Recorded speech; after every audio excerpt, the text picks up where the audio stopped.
Muy buenos días, muy buenas tardes, en el momento en el que estén viendo esto, a todos y todas, ¿cómo están? Bienvenidos y bienvenidas a una nueva clase de apoyo, en este caso acerca del texto de Sociedad de Estado de los autores Antonio Federico y Pablo Agresti. Ya saben, como siempre, si tienen alguna duda o consulta, pueden dejárnosla en los comentarios y o también plantearlas a través de nuestros grupos de WhatsApp o bueno, también en las clases de apoyo que vamos a estar brindando. Así que, sin mucho más que agregar, vamos directo a lo que es el texto de Agresti y Federico.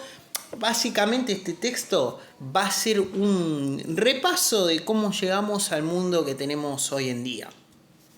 Vamos a tratar de simplificar un poco las etapas históricas, que puede ser quizás lo que más complejidad o menos gusto les genere a la mayoría, pero es importante entender para esto que el corto siglo XX, que ese es un concepto que acuña Eric Hobsbawm, se refiere al corto siglo XX básicamente porque para determinar la duración de un siglo generalmente usamos un lapso de 100 años, ¿no? Pero bueno, en este caso estamos hablando de que se utilizan como inicio y como final dos hechos de relevancia histórica muy importante, como el primero de ellos es el comienzo de la Primera Guerra Mundial en 1914 y el otro hecho que se utiliza para hablar de un corto siglo XX es la caída del muro de Berlín en 1989. Bueno, por eso Eric Hobsbawm habla de un corto siglo XX, no obstante, más allá de ser un corto siglo XX, lo cierto es que está signado, está marcado por la violencia, por las guerras, por la destrucción y bueno, por todos los eventos de ese tipo que han sucedido en este periodo. Pero bueno, sin ir más lejos, vamos con lo importante. ¿Qué pasa en el siglo XX? Bueno, en el siglo XX tenemos la Primera Guerra Mundial. La Primera Guerra Mundial que se extiende desde 1914 a 1918 y que si bien no vamos a ahondar demasiado en eso, lo cierto es que genera importantes consecuencias. Desaparecen los imperios otomano y austrohúngaro. La verdad que el mapa de Europa se rediseña completamente y en ese sentido la gran perdedora de la Primera Guerra Mundial va a ser Alemania, que sucumbe, que firma lo que es el Tratado de Versalles, tratado que impone condiciones muy exigentes a Alemania, que posteriormente va, a raíz de las condiciones del Tratado de Versalles, va a caer en una profunda depresión, en una profunda crisis económica, en la cual el nacionalismo extremo encarnado en la figura de Adolf Hitler va a ser visto por la ciudadanía ya desesperanzada, ya bastante afectada por la crisis, va a ser vista como una respuesta, como una salida a ese estadio que atraviesa el país. En ese sentido, el partido de Adolf Hitler va a ganar las elecciones. Finalmente Adolf Hitler va a terminar llegando al puesto de canciller, que para que ustedes se den una idea, el puesto de canciller en Alemania vendría a tener el mismo peso político, el mismo rango de acción que quizás en estas latitudes tiene un presidente, ¿sí? Bueno, Adolf Hitler llega a el puesto de canciller de Alemania y bueno, después sucede lo que todos sabemos básicamente, que es el inicio de la Segunda Guerra Mundial. Esto es un resumen un poco por arriba, ¿sí?, de lo que pasó en el mundo. En el medio de la finalización de la Primera Guerra Mundial tenemos también lo que es la Revolución Rusa en 1917, tenemos el gran crack, la gran crisis de 1929. Como se dan cuenta, ha sido en este sentido un siglo muy convulsionado, muy revolucionado, ya sea por las guerras, ya sea por las conmociones internas, como lo es la Revolución Rusa, ¿sí?, ya sea también por las crisis. Ha sido un siglo esta parte del siglo ha sido particularmente muy activa. Pero bueno, hablamos de la Primera Guerra Mundial, hablamos de el crack del 29, la crisis del 29 y el ascenso de Adolf Hitler nos da pie para hablar del inicio de la Segunda Guerra Mundial. Guerra Mundial que se extiende de 1939 hasta 1945 y guerra en la cual Alemania vuelve a resultar derrotada en manos de lo que son los aliados, Estados Unidos, Gran Bretaña, también la incorporación de la Unión de Repúblicas Socialistas Soviéticas que termina de torcer la balanza en favor de los aliados. Bueno, tenemos ahí lo que va a ser el resultado de la guerra, donde, bueno, les digo, Alemania vuelve a ser derrotada junto con Italia y Japón, y en ese sentido vamos a ver que la finalización de la Segunda Guerra Mundial va a dar el marco en el que se va a mover el mundo posguerra. ¿Por qué les digo esto? Porque una vez finalizada la Segunda Guerra Mundial, se van a firmar lo que se conocen como los tratados de Bretton Woods. ¿Qué son los tratados de Bretton Woods? Bueno, los tratados de Bretton Woods van a ser aquellos que den el marco para el surgimiento, ¿sí?, de los organismos multilaterales como los conocemos hoy en día, el Fondo Monetario Internacional, el GATT, las Naciones Unidas. Bueno, son solo algunos de los ejemplos de organismos multinacionales que a partir de la firma de los acuerdos de Bretton Woods tienen y comienzan a surgir, a tener lugar.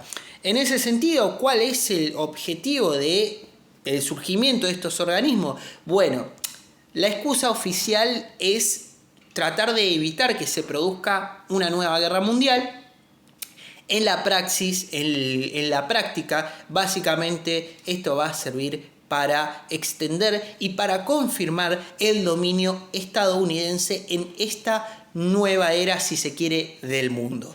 Así que por un lado tenemos, la Segunda Guerra nos deja los acuerdos de Bretton Woods como herencia al Fondo Monetario, como una herencia que bien de cerca le toca a nuestro país el día de hoy. Le deja como herencia los acuerdos de Bretton Woods y también otra herencia que se da luego de la finalización de la Segunda Guerra Mundial es la división del mundo en dos bloques. El mundo, una vez que triunfan los aliados, esta paz no es duradera, sino que nuevamente la URSS y los Estados Unidos, que estaban enfrentados antes de la guerra y que se unieron para derrotar a Alemania, vuelven a dividirse y el mundo queda dividido, partido en dos mitades. Por un lado, la Unión de Repúblicas Socialistas Soviéticas y por el otro, los Estados Unidos de América. El capitalismo encarnado en Estados Unidos y el comunismo encarnado en la Unión Soviética. Entonces, bajo ese paraguas va a tener lugar lo que es el resto de los años hasta 1989, hasta 1991, que es cuando se produce la perestroika. Ahora, ¿qué encarnó la Guerra Fría? ¿Qué fue lo que significó la Guerra Fría? La Guerra Fría significó básicamente el enfrentamiento de estas dos superpotencias en todos los campos que se les puedan ocurrir, ¿sí? Estoy hablando del campo científico, del campo político, del campo económico. Recordemos que tienen dos modelos económicos totalmente opuestos.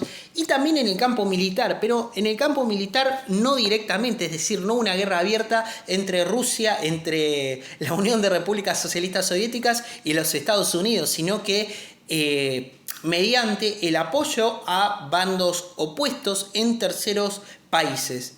¿Qué mejor ejemplo que la guerra de las Coreas, por ejemplo, Corea del Norte, Corea del Sur? ¿Qué mejor ejemplo que la guerra de Vietnam también para ejemplificar lo que es el enfrentamiento entre estas dos grandes superpotencias? También tenemos la carrera espacial como otro de los ejemplos que enfrentaron a estos dos países en los distintos campos, en las distintas esferas, ¿sí? Bueno, tenemos entonces ese enfrentamiento que se da a lo largo de la segunda parte, si se quiere, del siglo XX. Pero también, y un detalle o algo no menor, es que hablamos de Guerra Fría, ¿sí? Hablamos de los tratados de Bretton Woods. Ahora, ¿cuál es la situación económica después de la Segunda Guerra Mundial? Bueno, hablamos básicamente de un mundo de unos países que están fundidos, básicamente, ¿sí? Están fundidos porque invirtieron toda su producción en la guerra, porque fueron destruidos, porque, bueno, pasaron, digamos, un montón de factores en ese sentido que básicamente determinaron la ruina de las economías. Y en ese sentido, lo que es el modelo liberal obviamente tuvo su agotamiento y comienza a aplicarse un modelo que un poco ya se venía hablando posterior a la crisis del 29, pero que a partir de la posguerra comienza a aplicarse con muchísima fuerza, y es el modelo del estado de bienestar. ¿De qué hablamos cuando hablamos de un modelo de estado de bienestar? Hay que aclarar de entrada que es un modelo de Estado, un modelo de gestión económica afín al capitalismo. Es decir, no estamos hablando de socialismo, no estamos hablando de comunismo, estamos hablando de un modelo de gestión económica, de un modelo de Estado que se desarrolla dentro de un sistema capitalista. En este sentido, el modelo del estado de bienestar lo que propone, lo que propicia es una intervención más activa del Estado, ¿sí? Es decir, que no se dé tanto lugar a lo que es libre albedrío, al libre mercado, sino que eso esté tutelado. También una de las propuestas, de las proposiciones de este estado de bienestar es mediante la intervención estatal, mediante la fomentación del consumo, alcanzar los niveles de pleno empleo, ¿sí? Este modelo del estado de bienestar que también propone poner en primer lugar una idea de ciudadanía social, una idea de mayor contención, ¿sí? De mayor seguridad social para la población, que es otro de los postulados también del estado de bienestar. Este modelo, esta propuesta comienza a desarrollarse posteriormente a la finalización de la Segunda Guerra Mundial, y realmente es un modelo que demuestra su éxito porque se aplica en muchos países y se aplica de manera exitosa, digamos, hasta que en 1973 sucede lo que conocemos como la crisis del petróleo, que viene a ser como el final del modelo del estado de bienestar. Ahora, si era tan exitoso, ¿por qué se termina por una crisis? Bueno, si bien el modelo del estado de bienestar venía trayendo lo que es la reactivación de la economía, que había sido una de las, si se quiere, de las vertientes más destacadas de este modelo, lo cierto es que también el modelo del estado de bienestar trajo aparejado un aumento de la inflación que, bueno, obviamente desestabilizó los valores de las commodities, de los productos, de los precios, y eso venía siendo arrastrado también por parte de los distintos países que aplicaban este modelo, y que terminó de estallar todo junto en un gran combo en lo que es la crisis del petróleo en 1973. Muy bien, ahora, ¿qué pasa después de la caída del modelo del estado de bienestar? Digo, veníamos teniendo este modelo de estado de bienestar que venía suplantando a las políticas liberales. ¿Qué sucede después?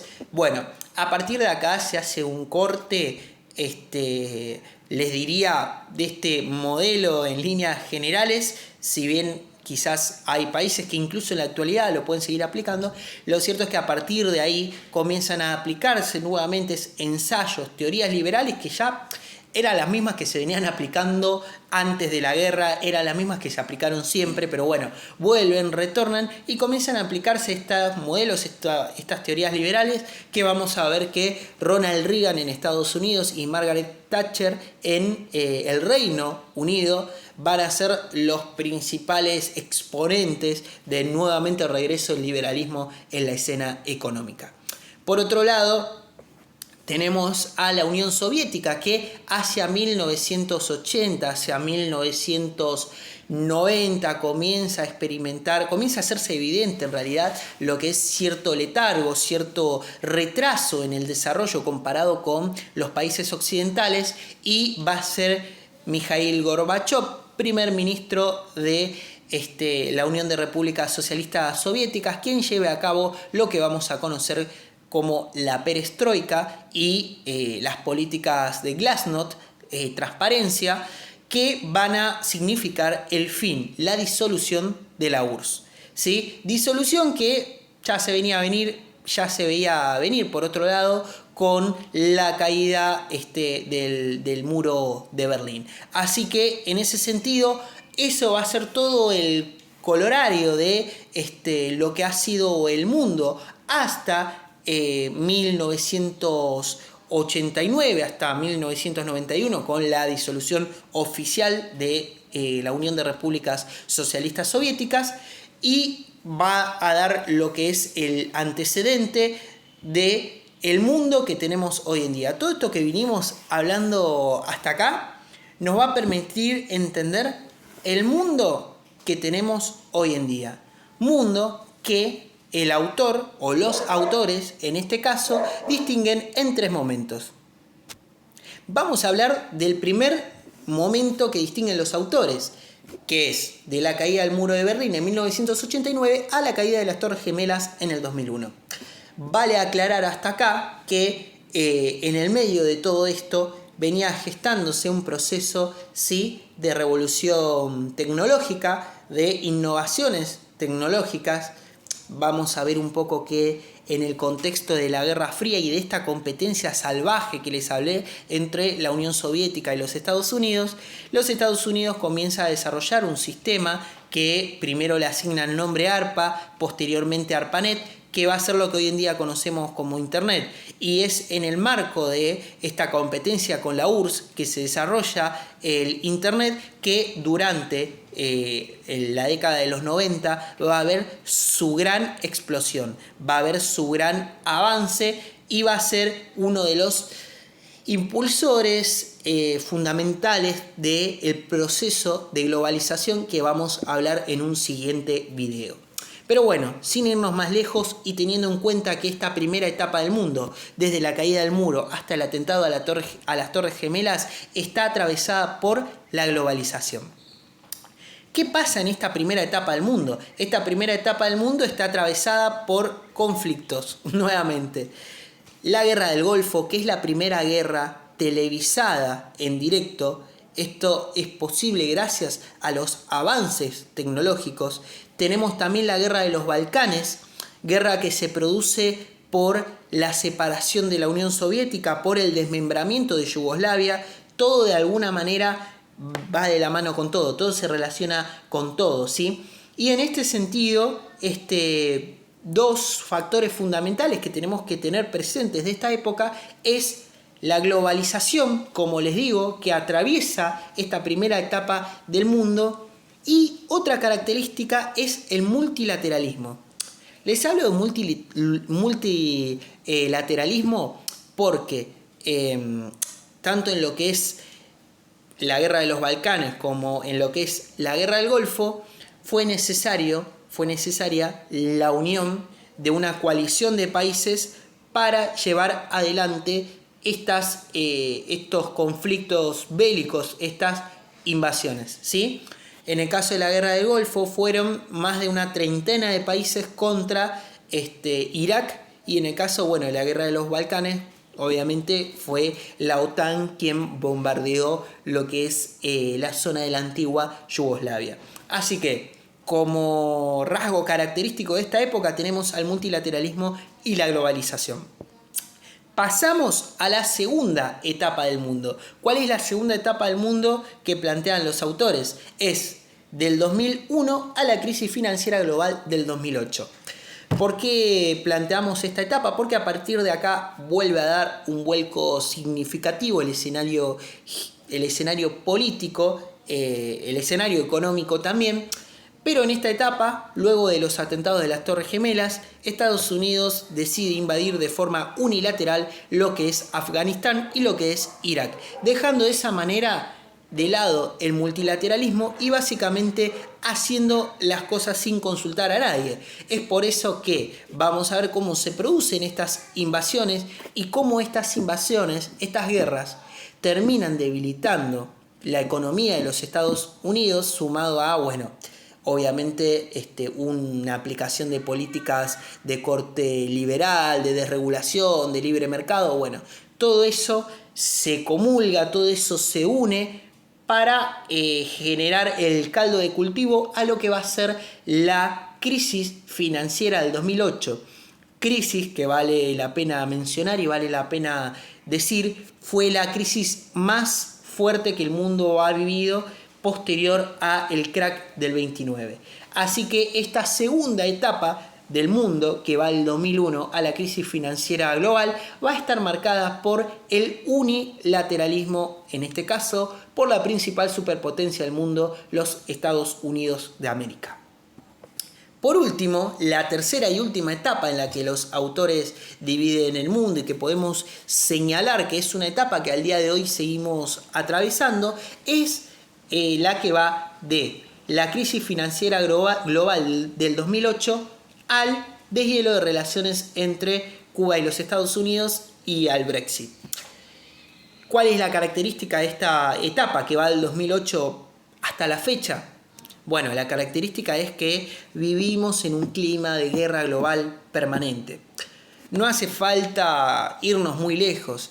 El conflicto con Ucrania, el conflicto en Crimea, la época de la primavera árabe, sí, esto de revuelta en los países árabes, sí, que, ustedes podrán ver esto, podrán buscarlo después, pero en todos los países que se ha producido una revuelta en búsqueda de mayores aperturas democráticas, que antes estos países tenían un gobierno estable, al día de la fecha ninguno pudo alcanzar ni los objetivos propuestos por esas revueltas, ni tampoco volver a tener un gobierno estable. Así que en ese sentido, este clima de guerra global permanente se ve reflejado en precisamente esto, en las revueltas que se producen con la primavera árabe, en lo que es el conflicto en Crimea, el conflicto con Ucrania, también en lo que es el abandono por parte del Reino Unido de la Unión Europea, un golpe muy significativo porque el Reino Unido es una de las principales economías del mundo y decide dejar el bloque europeo, y también vamos a ver que durante esta época se produce lo que es los acuerdos nucleares de Estados Unidos con Irán y también lo que es el deshielo de las relaciones con Cuba. Si bien estos últimos dos pueden ser gestos de acercamiento y no necesariamente de conflicto, lo cierto es que en líneas generales el clima que predomina en esta época es el de guerra global permanente. Así que hasta acá un poco de lo que un resumen de lo que es el texto, esta primera parte del texto de Federico Antonio y Pablo Agresti, donde básicamente pasamos a resumir un poquito más de 100 años de historia en 20 minutos aproximadamente. Lo más importante que ustedes se tienen que llevar de acá es entender cómo la Primera, Segunda Guerra Mundial, la Guerra Fría, genera todo eso. En realidad la Guerra Fría genera el caldo de cultivo, el escenario para posteriormente se dé lo que es el proceso de globalización, que la globalización atraviesa estos tres estadios del mundo que señalaron los autores. Que, vuelvo a repetir una vez más, estamos hablando de una primera etapa del mundo que va desde la caída del muro de Berlín a la caída de las Torres Gemelas, una segunda etapa del mundo que va desde la caída de las Torres Gemelas hasta la crisis financiera global del 2008 y una tercera etapa que va desde la crisis financiera global del 2008 hasta el Brexit, o podemos decirlo, hasta nuestros tiempos. Así que como resumen, como toque final eso, y esto es lo que es el texto de Pablo Agresti y Antonio Federico. Así que si les llega a quedar alguna duda o consulta, pueden dejarla en comentarios y o también escribirnos en nuestro grupo de WhatsApp. Espero que les haya sido de ayuda este video y nos vemos en un próximo video, en una próxima clase de apoyo.